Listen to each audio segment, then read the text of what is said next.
गरुडगमन तव चरणकमलमिह मनसि लसतु मम नित्यम् गरुडगमन तव चरणकमलमिह मनसि लसतु मम नित्यम् मनसि लसतु मम नित्यम् मम तापमपाकुरु देव मम पापमपाकुरु देव मम तापमपाकुरु देव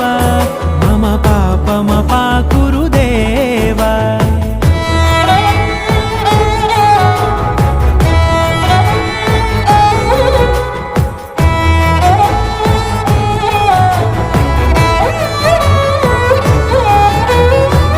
जनयन विधि नमुचिहरण मुख विबुध विनुत पद पद्मा जल जनयन विधि नमुचिहरण मुख विबुध विनुत पद पद्मा विबुध विनुत पद पद्मा।